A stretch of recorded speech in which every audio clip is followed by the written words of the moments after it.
Hey guys, today I am going to do Helena from A Midsummer Night's Dream, and I have done Helena before. This time I'm going to do her first monologue in the play, How Happy Some or Other Some Can Be.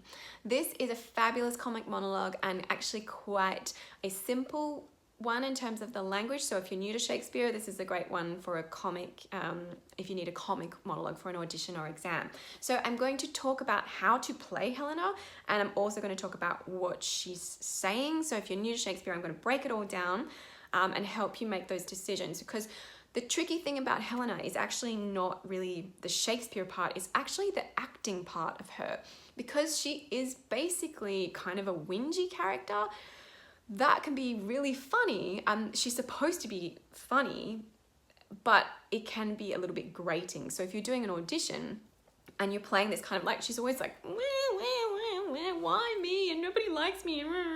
It can be funny, but if you're in an audition, you don't want it to put off the people that are auditioning you, so they don't want to cast you, because she's actually kind of like, oh, this character, I don't want to see her anymore. So you definitely need to think about that balance. I'm going to talk about how to approach that as we go on through, but I'll just do a quick breakdown of what's happening in the monologue, what she's talking about. So just to start off with, in case you're not really very familiar with Midsummer Night's Dream, this is the first scene of the play. It's the first time we really kind of meet Helena and get to see what she's all about. So this sets her up as a character for the rest of the play. Her best friend, Hermia, is about to go on a elope with her beau, Lysander. They're going to run off to the woods, and it's a secret. And they've told Helena about it, and she's like, oh, yay for you. Oh, that's so good. Oh, I love it. And then when they leave, she's like, oh, God damn it, why do some people get all the luck? And that's basically what she is talking about through this. Very important for you to know is that she is in love with Demetrius. She's in love with Demetrius, and Demetrius is in love with her best friend Hermia. So that's kind of this is setting it up. So this monologue sets up a bit of exposition there. They have talked about it a little bit just before, but she is alone on stage. So this is a soliloquy. As with all Shakespearean soliloquies, good to know you can pretend that you're talking to the audience. That is a really accepted Shakespearean practice that you can decide to do or not do, depending on how it works for you. You can have bits where you're thinking about it, like you're reflecting to yourself, and bits while you're talking to the audience. That is really fine. Always think about what's going to work for you. Unless you know, for example, that you're auditioning for a director that does not like that, then don't do it. But if in any other case, it's very well accepted. So she starts with, how happy some or other some can be. Through Athens I am thought as fair as she, but what of that? Demetrius thinks not so. He will not know what all but he do know. So what's going on there? How happy some or other some can be is basically like, how does some people get all the luck? That's pretty much what it translates to. Please note that I said or. You should not say o'er. The apostrophe is there to make it one syllable. That Shakespeare's done that for rhythm, so don't say o'er, ever, in Shakespeare. Okay, through Athens, they live in Athens, I am thought as fair as she, so everybody in Athens thinks I'm as pretty as Hermia. The she's referring to is Hermia. But what of that? Demetrius thinks not so. He will not know what all but he do know. So it doesn't even matter. What does that matter if Demetrius doesn't think I'm as pretty as Hermia? He won't accept, he will not know what all but he, so everyone else, do know. So he won't accept what everyone else accepts, which is that I am as pretty as Hermia. And as he errs, doting on Hermia's eyes, you can say errs or airs, it's up to you. So I, admiring of his qualities. So she's really spelling it out for the audience here. He is got this stupid mistake of being in love with Hermia, doting on her eyes, being like, oh, she's amazing. And then I'm doing that, but for him, admiring of his qualities. So there you go. In case you weren't aware, audience, there's that love triangle for you, spelling it out. So that's the first beat. That's got noticeably a lot of H words, so words starting with H in there. Anytime Shakespeare repeats a sound or a word, you really should make something of it, because this is a guy that knows a lot of words. And this is what I said in last Helena monologue, because she repeats the word one all the time. Anytime something repeats, make something of it. And it's a clue to how to play her, because you'll notice that anytime you make something of an H sound, it becomes quite, you actually start to connect to your breath and you'll start to kind of sob through it naturally. This is a clue from Shakespeare as to how to perform her. How happy some can be. Not how happy some or other. How happy, you know, if you connect to that sound and throughout connect to that H sound, you are going to connect to the character naturally. Thank you, Shakespeare. How nice of you to spell it out for us. Okay, so that gives you an idea of the energy of her at the start is pretty much like this. And as I said before, this can get annoying, right? So to find that balance, you also need to feel the balance of the monologue. The next beat is a lot more reflective, so this is a good chance to pull back. The other thing you need to think about in this monologue and with Helena generally is truth.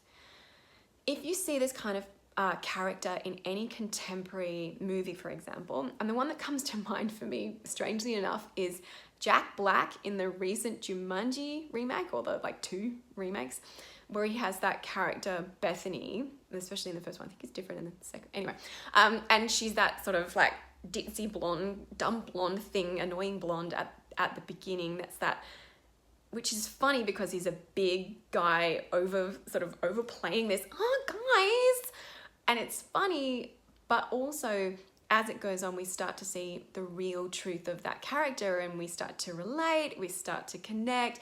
That is important, and that's what is going to stop your auditioner from switching off from you, or your audience. You need to find that part of you that genuinely feels, or, you know, use your acting technique, whatever you use, to connect to a person who feels like she's always being passed over.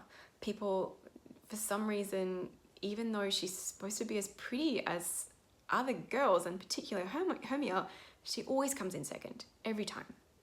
And that, you know, there's comedy in there, but there's a lot of pathos. It's also like, that sucks coming in second. I'm sure we've all had times where we've been like, why can't I be as good as that other person? Find that truth. This is how you unlock Helena. Okay, so moving on to the second beat, which is much more reflective. This beat is possibly the trickiest in terms of language, because the imagery that she's using is not so familiar to a modern audience or a modern tongue when you're playing it as a performer. So I'm going to give you a fairly broad overview of how her mind is working and the imagery that flows through it, but please also go and make sure you're using an audition with footnotes so you can go into it and check, like, what does this mean? What does this mean? That kind of thing, like word by word. So the first bit of it, things base and vile, folding no quantity, or holding no quantity is also sometimes in other editions. You can choose if you've got another edition, unless you've been given a particular script, you can choose. Things base and vile, holding no quantity, love can transpose to form and dignity. So she's basically saying things that look like rubbish, if we love them, they suddenly become beautiful, right? Then the next thought is that she starts to think, okay, so love is blind. And that's the theme that runs throughout Midsummer Night's Dream a lot, and is something that we are familiar with in modern audience, so you can really play on that. Love looks not with the eyes, but with the mind. Clear enough, right? And therefore is winged Cupid painted blind. So Cupid, who makes everyone fall in love, clearly must be blind, because he's not looking at what people look like. He's just, you know, something in our minds makes us fall in love. Nor hath love's mind of any judgment taste, wings and no eyes, figure unheedy haste. So this becomes a little bit more complex, but what she's saying is, she started with saying things that look like rubbish, if you love them, they suddenly look beautiful. And actually love is blind because it's clearly in our minds that this is happening, and stupid Cupid it's not about what is blind, because it's not about what people look like. But also, love seems to have not very good judgment. So that's that bit that says, nor hath love's mind of any judgment taste. Love has no judgment. Despite it being with the mind, it seems to be like randomly picking people. And this is the bit where she says, wings and no eyes, figure unheedy haste. And what that means is Cupid with his little wings, being blind, is like flapping around and like shooting people randomly and being like, you're in love and you're in love and you're in love. And it doesn't seem to have any reason to it. So that's been the chain of thought. Like, things look like rubbish, but if we love them, they look amazing. But clearly love is blind and it's in our heads. But actually also, even though it's in our heads, there doesn't seem to be any reason here. And therefore is love said to be a child, because in choice he is so oft beguiled. So that is kind of going to the next level of the of her imagery of like, it's got no reason to it. It's like a little kid. Like, we fall in love like children, and because in choice he is so oft beguiled, so we're all falling in love here and there like kids, because you can trick us, we can get confused. Love is like a little kid. As waggish boys in games themselves forswear, so the boy love is perjured everywhere. So it's sort of giving this imagery of like naughty little kids playing and tricking each other, and love ends up doing that as well. So she's gone from thinking, so I'm just going to track back so you can trace her sort of train of thought. This is really important as an actor. I'd really recommend for this, writing down like a little bit of an inner monologue next to what you're doing. So you can track. My first thought here is things that just look like rubbish. If you love them, they end up looking amazing. But yet, you know, clearly Cupid is blind because they look rubbish, and love is all in our minds. But yet, even though it's in our minds, there's no reason to this. And so it's like a child. So she's stepping it out. And like children, we end up tricking each other and confusing each other and doing the wrong thing and being mean to each other. And it's just a complete mess. That's that train of thought through that whole bit. That is probably the meat of the monologue. And so in this, she's reflecting on it and going, oh my God, why does this happen in love? Then she takes that and she makes it personal. She makes it about her. And this, to me, is where the truth really comes in, because she's reflecting on love and going, this is a mess, and my love life is a mess too. For ere Demetrius looked on Hermia's eyne, he hailed down oaths that he was only mine. This is where the audience really hears. Demetrius said to her, so they actually hooked up before. So Demetrius hooked up with Helena, said he loved her, and now has buggered off and likes Hermia. He hailed down oaths that he was only mine, like said that he loved her and he was going to be with her and stuff like that. And this is the audience has kind of been told that a little bit before in some of the action that's happened before, but her saying it to the audience really shows that that actually really happened, and it's hurtful. So really connect to that. If you're saying like before, so ere being before Demetrius was talking about how great Hermia is, he told me that he loved me. Right? And when this hail, so he hailed down oaths, so this is the imagery that she links together. He hailed down oaths, being like, he kept on saying to her, oh, I love you, and I'm with you, and blah, blah, blah. When this hail, some heat from Hermia felt, notice the repetition of H's again.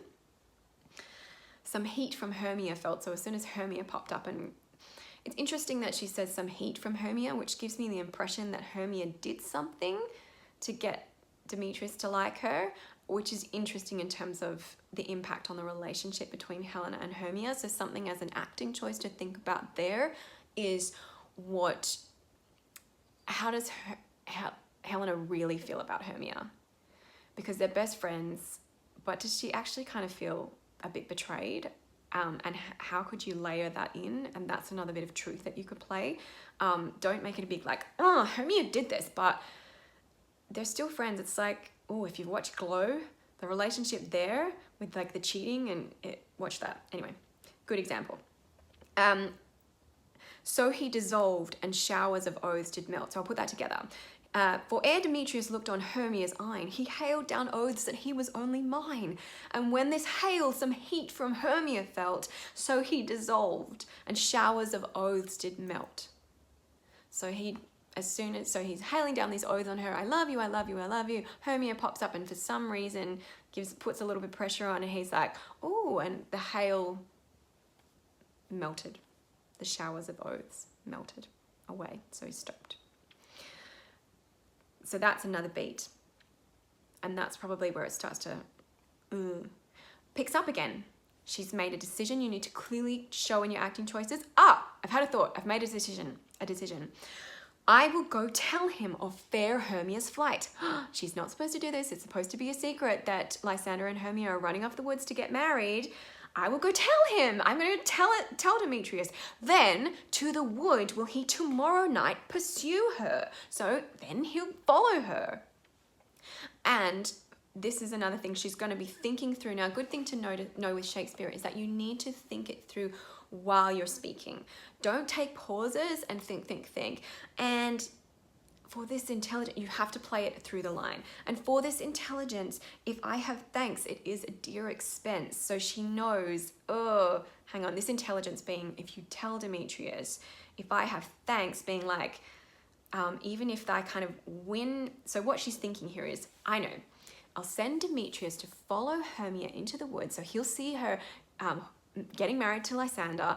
He'll stop liking Hermia and he'll go back to me. So that's the, like, if I have thanks, like if I have a reward out of that.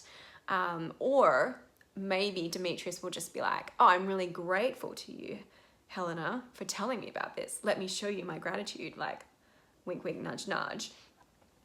It is a dear expense being like, that could really stuff up her relationship with Hermia, because it's supposed to be a secret and Hermia could get a lot of trouble because her dad's really against the marriage. So she's weighing it up in that moment. That's a moment of like, oh, should I do it? Should I do it? You should play that. Like, oh, if I have thanks, it is a dear expense. She makes the decision, I'm going to do it.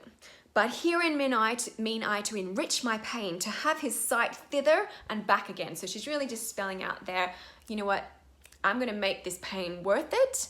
I'm going to have his sight thither and back again means like he's going to look at her, but then he's going to look straight back at me because he's going to give up on Hermia. And so she's made the decision in that last moment. And that's a really great arc for the character. So just to sum that up, so you get a sense of where she's gone and what she's gone through, she started off with, some people get all the luck, and then she's reflecting on love, like this happens and love is blind and how does this happen? And then she reveals love is so stuffed up because Demetrius loved me before and now he loves Hermia and this is all sucky. And then decision time. I'm gonna go tell him. Hang on a second. If I tell him, this could really go badly for me in my relationship with Hermia. But nope, I'm gonna make this work for me. I'm gonna enrich my pain. I'm gonna go and do this. I've made a decision. Okay, you've seen me go through my decision-making process and off we go. So that's kind of the arc of her. And it's a really good indication of what we're going to see of Helena for the rest of the play, is that she's kind of whingy, she sort of thinks everything sucks a little bit, she's maybe not sure about her relationship with Hermia, but certainly she's chosen misters before sisters in this case, because she needs a win real bad. So that's that one. I hope you enjoy working on that because it is quite simple. I hope that's giving you some insight into how to play her and how to play Shakespeare generally. So if you have any questions, please drop them below. And as always, please let me know if there are any particular monologues you would like me to look at. And thank you and goodbye.